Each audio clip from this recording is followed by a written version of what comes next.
Welcome to Clean Water Conversations, the podcast where we have casual discussions about creating clean and clear waterways right here in Lancaster County. I'm Ken.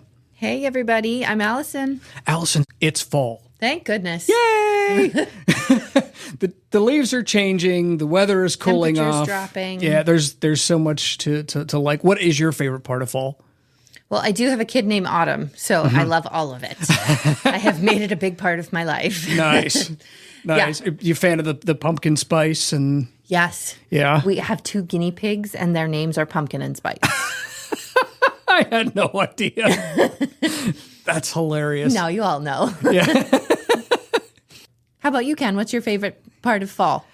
I think it's the cooler temperatures and sitting by a fire. Ooh, yes. Yeah, that's kind of nice. Mm-hmm, mm-hmm. Well, we have a lot of really cool stuff going on. That's right. What is awesome in your world right now? Ooh, awesome in my world. I'm excited that we have now opened this podcast for new sponsors. Mm-hmm. So we would love to have a local partner, a local business, a local organization become a sponsor of Clean Water Conversations, so that you can find that on our website. You will also find it on the episode description. We'll put that in, we'll put the link to that information there. How about you, Ken? What's awesome in your world? We just announced the Clean Water Fund awardees. Oh, yeah. And lots of really cool work being done in Lancaster County for clean water. Right. And you can find a list of those awardees on our website, lancastercleanwaterpartners.com. Right. I love those awardees because they are all about capacity building. Mm-hmm. There is a need for shovels in the ground, but we know there's a need for people too. And so this partnership that we have with the Lancaster County Community Foundation allows us to administer the Clean Water Fund in a way that's easy to access. The application's super simple. The money comes to the partners right away so that they can do that work. They can do the outreach. They can monitor water quality and then keep rolling. So yeah, shout out to Community Foundation and all those new awardees. Woohoo! Hey, and speaking of really cool work that's being done, we are talking about some really cool work being done in East Earl Township with two of the partner leads. Yeah, two of the difference makers.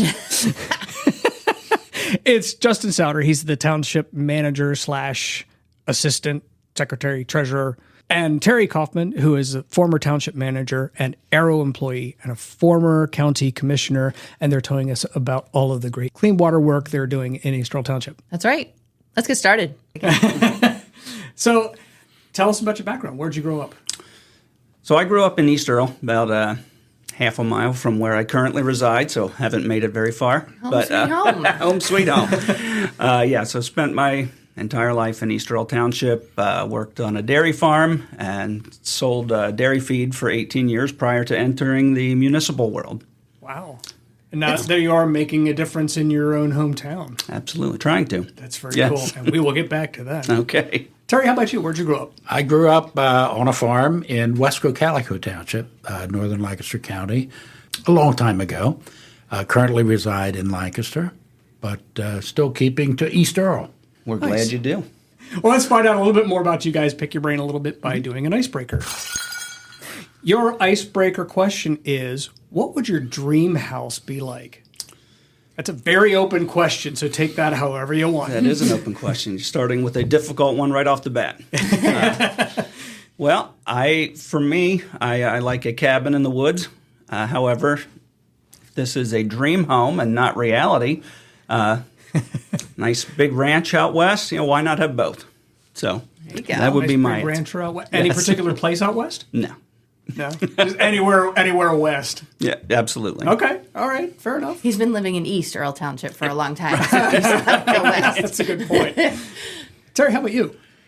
I think as long as it's a house along the water with woods, I just find water relaxing, peaceful. I love waking up in the morning and the waves hitting the rocks and things like that. I mean, that's my probably preference, Chesapeake Bay.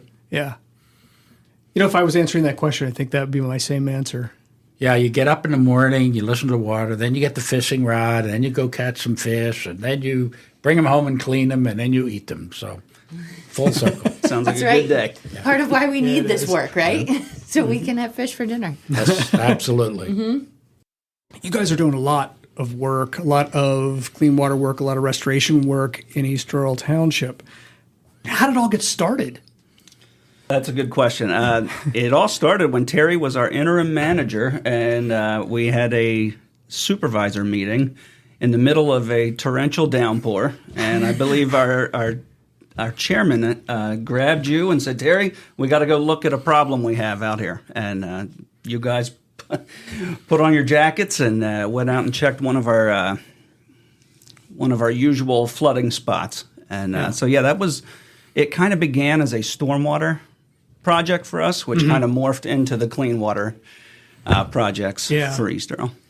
But yeah, he's exactly right. Chairman of the board said, "You're coming with me." And this is like after a whole day, an evening meeting. And I'm like, "But I don't have a coat." He said, "I don't care." And we went out and stood with a lady, and I felt really bad. Her garden had flooded for probably the third time, and she was an older resident, but lived there. And her pride was her garden, and it went away. Yeah. And nothing she had done or whatever. And then I think that started the conversation for us. And probably, if, in retrospect, now just sitting and thinking about it, it sort of set the table where the supervisors came on board. Yeah. Because, hey, we have a problem. At least we can try. And I think that's what some of what we did was try. Yeah. Yeah. You guys are both in local government work, and some of your political work has allowed you to connect with diverse parts of your community. It sounds like everything from gardens to stormwater to roads to local leadership. Have you seen an increase in the frequency that clean water or flooding issues or storm issues that they come up? Yeah, I have. At the township, I mean, we are seeing a lot more interest in clean water projects. While it did begin as a stormwater issue 7-8 years ago for us, we are seeing, you mentioned politically, and it seems that there's a lot more interest on both sides of the aisle. Everybody's interested in clean water, obviously. Yeah. It's not a political issue, so it is something that we're seeing quite a bit.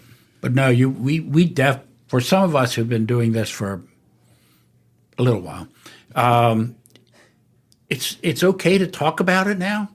It's so talk about water quality. It's okay to talk about how can we do that. One of the things that Justin and I spoke about is we have developers coming in now, and we say, "Can we look at that stream? Can we put some water quality units on there?" Oh, that's and awesome. They're not like going crazy. They say, "Yeah, let's look at that in design process." Okay. And Justin could give you a few examples of a few. Yeah. Well, I think we have a good example right now. I mean, we have a proposed industrial park that was rezoned recently that we have sat down with the developer and mentioned working on the swale, creating a bioswale in the area there. So they seem open to it. We'll see see where that goes.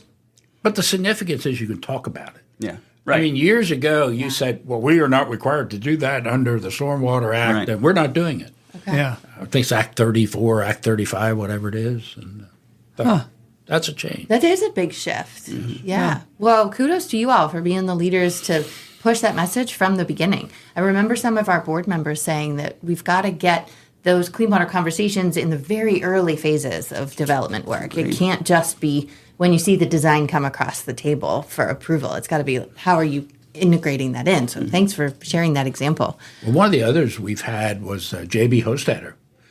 J.B. Zimmerman. Yes. I'm sorry, Yes. wrong town. Right. He wanted to come in and create some parking. And we said, yeah. So we worked with him, and we worked with our engineer, and he actually put some pervious pavers in, but then he put a rain garden in. Oh, great. And we helped put him in, and he agreed to maintain it. So he got growth as a business. We got water quality improvements. And that was actually at the headwaters of the big area going down toward Blue Ball. Okay. It's a big deal. It is a big deal, yeah. Well, now, I have one question. Just wanted to backtrack a little bit for those who are listening that might not know what a bioswale is. Can you explain that?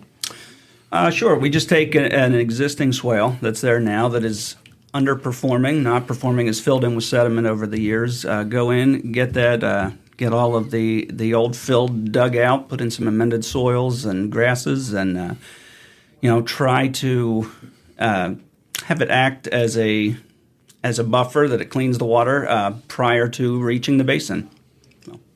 Thank Great. you. Yeah. What are some of the ways that you have seen or experienced or hear from your peers that local officials need support for these kind of projects? Well, I think one of the things that most municipalities, and East Earl is no different, we have very limited staff. We don't have a lot of people. So, yeah, we can nibble around the edges of stormwater or a project, but really to bring the big projects together, we don't have the resources. And financially, yes, that's one thing, but just the people to make the calls, the contacts, the partners, that's the biggest issue. Okay. That's a great example of how the collaborative approach can be more beneficial. I'm hearing you say to you guys individually, but then also to your whole watershed. You mentioned the headwaters of where a project is, and everything that's downstream starts to feel that impact, feel that change. Right. Are you guys seeing that, that collaborative approach, has it been successful from a local government standpoint? I'm thinking, yes, you have boxes to check for permits, but you mentioned working directly with or hearing directly from a landowner. Is that part of your success, I guess? Yeah, I mean, I think it absolutely is. I mean, it has enabled us to reach out to some of our neighbors in the township as well as outside of the township. Okay. I mean, working with some of our neighboring municipalities on some projects. And I think if we take it as a collaborative approach, we're able to obviously accomplish a lot more by taking one small piece at a time. And it has opened up a lot of doors for us. And it's funny how this thing works. I mean, our first stormwater project, which involved the individual who had the storm issue, we were able to get some resources from Lancaster Farmland Trust. I'm not going to get that. Count yourself. We actually were going to do stream restoration, but the two individuals who really were pushing us to make an improvement didn't want to go along with it before PennDOT fixes the stream. And then we worked with Farmland Trust, and we kind of pivoted and went to a neighboring farm and put some improvements and plantings and so forth. Well, now that got us over the hill. Now we're starting to do other things. Then we got involved with Clean Water Partners, and you brought a lot of resources to the table. I'm going to go backwards here. One of the things we started early on, even before the stormwater issues, we partnered with the Farmland Trust to do a survey of all of our farms. Okay. And what conservation practices. And we were laughing earlier because what it happens now when maybe a plain sector or non-Amish farmer comes in, we can actually pull up their farm and say, oh, you've got these practices, or you don't have those, or here's a problem area. Yeah, we didn't realize how much of a benefit this was going to be when we partnered with Lancaster Farmland Trust to go out and check out the best management practices on each of our farms. So it has been a great tool for us. Oh, good. Yeah, that data piece is huge. It can make such a difference. Let's talk stream delisting strategy. You have a lot of projects going on with that end in mind. What are some of your biggest projects that either have been a success or you're looking to be a big project that's going to make a big difference? So in retrospect, it seems as if we are maybe kind of doing this backwards. With the Cedar Creek, we started downstream with this project near Route 23. But we were, we had to go with where we had the landowners that enabled us to do the project. So we are working our way back up to the headwaters of the Cedar Creek with the Ginger Pat project that we have coming up. I think our strategy now is to try to connect all of the pieces, the puzzle pieces that we have in place, and try to bring them all together here. But we've been able to get, when we had a willing partner or an owner who wanted to do something, we took that opportunity. We didn't necessarily say, well, that's step 7. Right. We might have had 10 steps and recognized that 10 can become 1 if the wherewithal is doing it. I mean, we look at Shady Maple. Everyone knows where Shady Maple is. And their willingness, I can only see their absolute willingness to participate, do an education component. Actually, they weren't as happy the first time when they did a rain garden on the one property, but they realized it, and they really become advocates. So, shout out to Shady Maple. Yeah, Absolutely. no, Yeah. absolutely. Yes. Absolutely. Well, and to you guys for building that relationship. I think that's one of the key things we've seen is that you as the trusted local advisor, that peer-to-peer conversation starter, makes such a difference. So thank you for being that voice, for putting options in front, but also supporting people as they bring options to you. And that's what we have. I mean, you've got a group of residents somewhere in the middle. I call it Sheep Hill, who really want to do a project, Okay. and we're kind of coalescing how to do that. Yes. We realize there's a lot of pieces there. I mean, you're probably dealing with 10 homeowners, and we realize it's going to be an uphill battle to try to get all of them to agree to the same approach. Yeah. That being said, it worked in the past for the Martin Street Swale project. I remember talking to our roadmaster and said, Scott, is this something that we can do in-house if all of the landowners agree to this project? He said, yeah, it's not going to happen, that you're going to get 8, 9, 10 homeowners agree. So we had a meeting at the township building, laid out the plan, and that evening every single one of the landowners raised their hand, said, yeah, we'd like to do this. They're having lots of flooding issues in the area. Yeah. And I saw the look on our roadmaster's face, and you could tell there went his summer plans, because now we're working on a swale. No. Where's your celebratory button, Ken? One of the fun things about the project they came in to talk to Justin about, we talked to them maybe 3 years ago, and the one individual said, well, I want it done. We said, we'll work on it. Yeah. We'll work on it. Yeah. And I'll segue to Justin, but what did that individual tell you when you reached out to them last time? We're on Sheep Hill? Yeah. Yes. So Terry and I initially met with the gentleman, and Terry laid out for him. He said, this is a 3 to 5 year process. These things don't happen immediately. So when they reached out to me recently, I was asked to come out and check out the property, but don't bring Mr. No along with me. so Terry now has a new name around the township, Mr. No.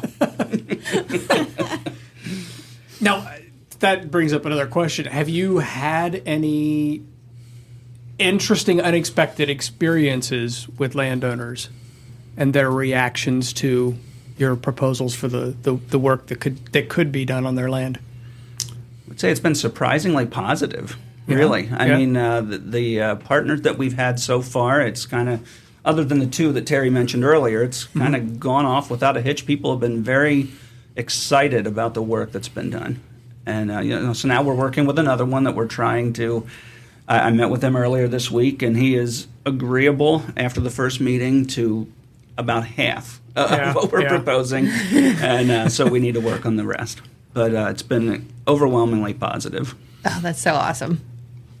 Even for Mr. No. Even for Mr. No. And I'd love to say to that individual, well, it's 3 years ago, guess what? We're back. And you're down the scope. You're ready. But it's just neat to watch it. And some of us who've done this for a long time, it's really satisfying to see it, kind of the domino and how this thing can work and the synergy that can happen.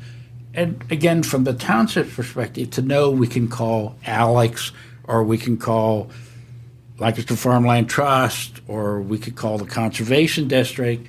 One of the fun things, and I'll say just figuring out when we do funding things and how you, from a township's perspective, then you submit invoices, and then you figure out when the money will come, and then you try to do the payments. And that's a big deal. Yeah. Because most municipalities' budgets are tight. Yeah. So cash flow, and it's been great because there's been open conversation. That's so great. Do you think that it is different because they're consecutive landowners, like they're all in one catchment or one stream area? I feel like what I'm hearing you say is that domino effect does make it easier for neighbors to see each other rather than randomly picking across a specific, either a municipality or a larger watershed or something that could be more random. Absolutely. I think that's a great question. I mean, because we have been able to take prospective landowners and show them what we've already accomplished. They've seen what their neighbors have done, and it takes away the fear of working with the local government, knowing that the neighbor downstream has already worked with us, is very happy with the good. the product that they've received. So yes, I think that's absolutely a large piece. Fantastic. You guys are driving that. You're making it happen. So thank you. And I love hearing the stories about the collaboration between landowners and a municipality in your case, or sometimes a private organization. It's hats off to those landowners for having Absolutely. the foresight to realize the good that it's going to do, not just for downstream, but also right there on their property. Mm-hmm. And I think we're seeing that's a generational thing too. With our first project down along 23, we originally met with the landowner. The farmer was rather hesitant, understood what we wanted to do, but was hesitant because he knew it was going to take away some of his pasture land. Sure. And about, Terry, 2-3 days later, we get a call and said, I'd like to come in and discuss that again. The boys tell me this is something we need to look at. So I think we're seeing the next generation is a lot more open to this. Yeah. Now, we know that the restoration work helps achieve East Earl Township's you rascal, you. Municipal Separate Storm Sewer System, or MS4. Now you guys can use it if you want. Trapping me. East Earl Township's MS4 pollution reduction plan requirement. Why is a permit or a regulatory element helpful to reach collaborative goals? Or have you really not found that to be true? I think it helped with sparking the idea. Like with our board, they understand that we have requirements that we do need to meet, but I think it has grown into something that they and we understand that we, just when we meet our requirements, that doesn't mean we stop. I mean, you continue to grow and build on the progress that you have already completed. So I think it was a good driver because not just our board, but any board, they understand this is something they need to do. Yeah. It made us think about it, but I think it kind of became a part of the process. In other words, we knew we had that goal. We also knew we had stormwater, erosion issues. And again, we got into that domino type thing. I think the board basically said, oh, wow, this can work. Right. And it isn't necessarily expensive. Well, it costs some money, but honestly, through the collaboration, the partnerships, it has reduced the cost potentially to municipalities. And I think that's made it easier. But also a shout out to our board because they are our bosses. We are blessed with a board that is willing to give us the leash that we need to begin these projects because there is a significant financial barrier at the beginning. Right. And we are very fortunate to have a board that allows us to do this. Very unusual in that this board has been proactive in approving engineering work to be done to get us prepared to look at funding opportunities rather than vice versa.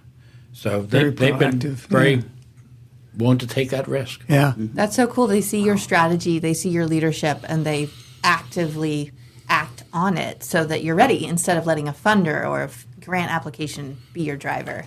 That's big. That's a And one of the things I've learned, quite frankly, over the years is if you have a project ready, it is so much easier to acquire funding because you get to an entity, whether it's a governmental entity, we're at the end of our year, we need to spend this money. Do you have a project ready? And we have projects shovel ready. Yep. Yeah.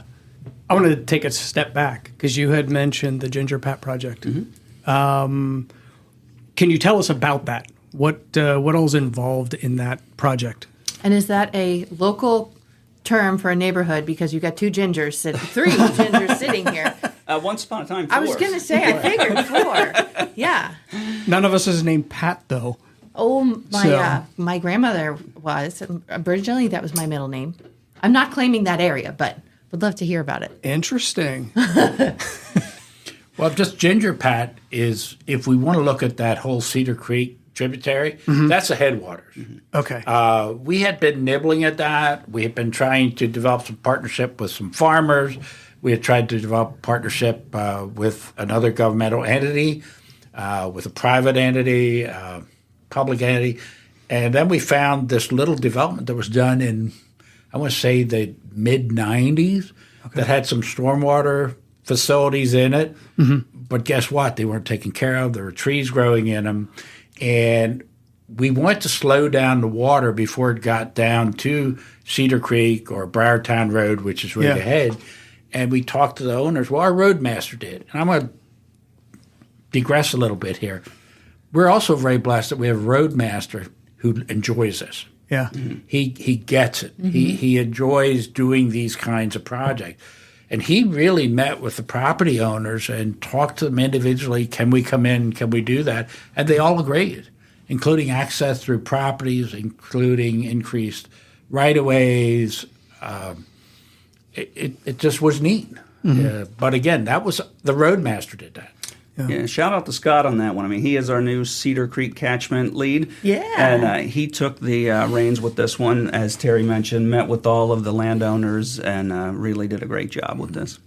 And we're going to use that as a domino with some of the other partners we talked into. If we can't do it positive, we'll attempt to shame them into it. So. You partners have been warned. They already have been. So you both serve an important leadership role in that local capacity. What are some of your leadership lessons that you've learned that you can share with our listeners? So I think for us in our municipality, some of the biggest things are transparency. Let the people know what we're looking at and try to be out in front of it. I mean, we try, as Terry mentioned earlier, we try to get out to the landowners and explain what we're trying to do.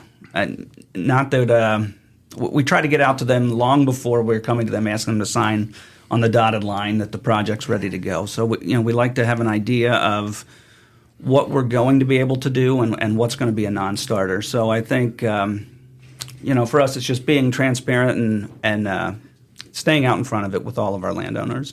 And the township's been pretty transparent. We tried maybe 3 years ago. Well, we did for 2 or 3 years. We had kind of an East Earl open house at the local firehouse, invited partner agencies in like the Conservation District, Lancaster Farmland Trust, the County of Lancaster, our engineer, the library. I'm missing others here, but basically just an open house. Served hot dogs. The staff made the hot dogs and just had conversation. And I think that merging of people's ideas, people came in and talked to somebody from the Conservation District or from the Farmland Trust, and we really don't know where those things go. The other thing that I think from a local government perspective is keep your eye on the ball. Yeah. Yes, we want to be here. Yes, we want to do the whole stream, but don't be afraid to navigate off the solid line to reach your goal. I think sometimes in government we get so embedded in, I want to go right there. I want to get to the end right now. Instead of saying, can we take incremental steps, even if it's not exactly in the straight path, but navigate it to the end result. I think that's something I've seen in a few years in local government. That's great advice. How do you kind of bring in the next generation of local government leaders and staff experts? I'm saying that because we're starting our new Watershed Leadership Academy soon, and I think some of those people would be interested in things like board roles or being a volunteer. So I would love to know how you guys are working with that. Well, I think I'll do it as the old person here, okay? I think it's just important to grow that town. I mean, just as East Earl has grown Justin, who was a local guy, was a supervisor, became a manager. We had a roadmaster who got that. So we've grown the local town. Some people may not have that benefit. But now you begin to talk about other people, how you get people in the planning commission. Okay. And that's particularly interesting in some of the more rural communities where you have Mennonite and Amish population where people don't really want to serve on boards. But the township's actually been able to do that pretty well, both in the planning commission and zoning board. Okay. So that's another trickle down. And then hopefully use that as your springboard for future leaders. Yep.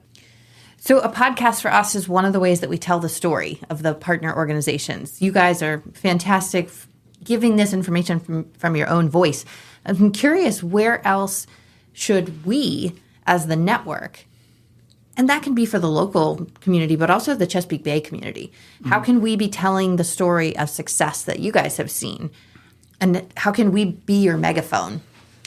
I think probably the easiest way would be, if we reinstate our community days that we've had in the past, come out as one of our partners, come and set up a booth, explain to people what we've done, what the benefits are, and what we're looking to do in the future. We also have a quarterly, I guess it's twice a year now, newsletter in the township. I mean, if we can get, I think in the past you have given me some articles to run in our newsletter, Facebook page. I mean, just be as active as possible with the township in any way that we're able to. I think it benefits us as well as you. Mm-hmm. Yep. On the larger community, I think if you can begin to network into the Lancaster County Association of Township Supervisors, I believe they still have a Lancaster County Boroughs Association. Mm-hmm. I mean, if you can get in some of those agendas, generally they'd like to have small snippets. If not, they have, I will say, an exhibit space. Like I think the fall convention for the township supervisors are the Yoders, and they have a whole area. But those kinds of, I don't think we always know where we picked up advocates, and I'm sure that's the same. For us, it's like, oh, that person's really interested. I mean, when we look at Jerry Martin, I mean, we went and talked to him about his growth at the hardware store. We had no idea it was going to take us down a water quality issue. Huh. Right. So you just chase, or this comment, or somebody brought this up, or, I don't think there's one magic bullet. I agree. And every municipality is different, which makes it great, but that's what it is. What are you doing next? What are Clean Water Partners? What's your next project? What's your vision? Ooh. What's the next step? All right. The strategy for 2025. For 2025, I'm excited because I think we've been doing a great job of shaping that narrative of success coming into 2025. Within the Bay community, 25 is a big deal because of agreement dates and reduction requirements. That doesn't always resonate with the local story, but we've been building the local story of success like you guys are describing, because that shapes how Lancaster is seen, experienced, perceived across the Bay watershed.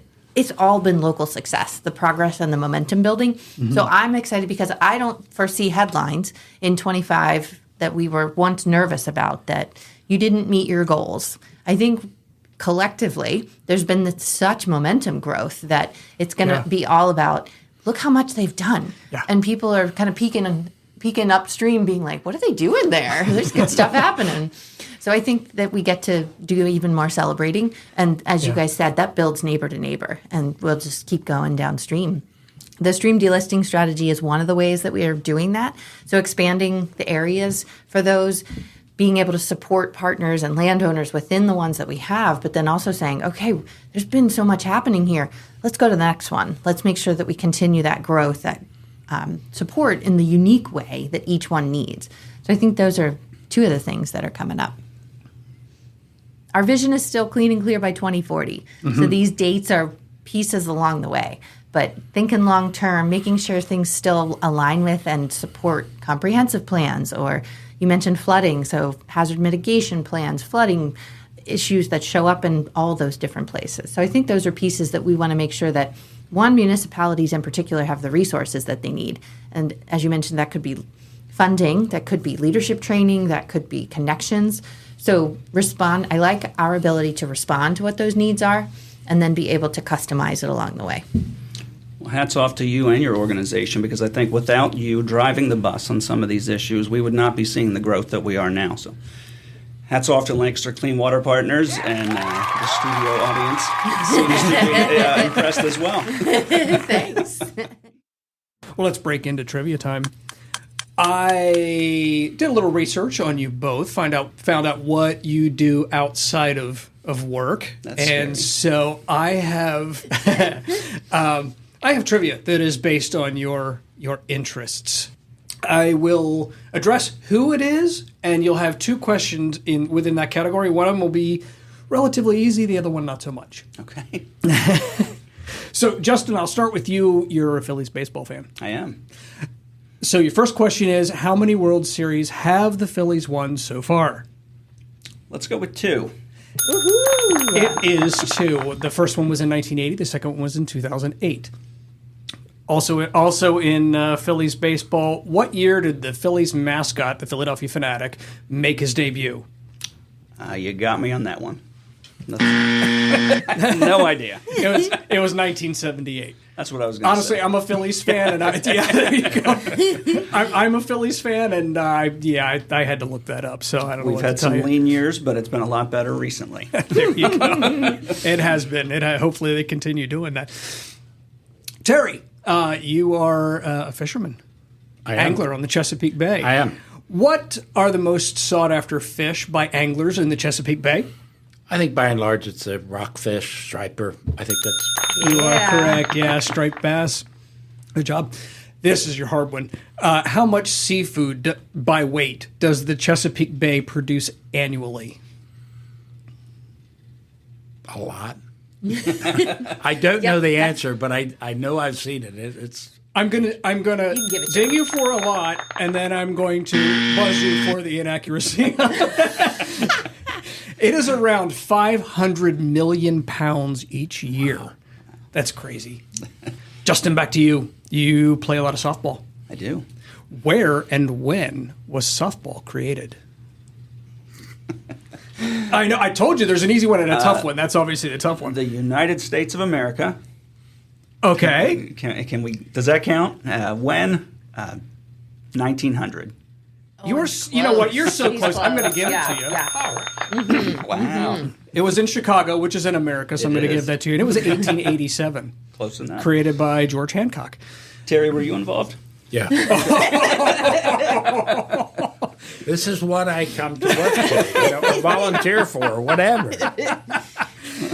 Now, what are the two rule sets in softball? Okay, modified and fast pitch, or modified and slow pitch. I don't know which one modified is, but we're going to go with that. Modified slow pitch and fast pitch, yeah. It probably started out slow and they called fast modified. That could be. I don't know. Justin, I'm going to stick with you for this one. You mentioned your cabin.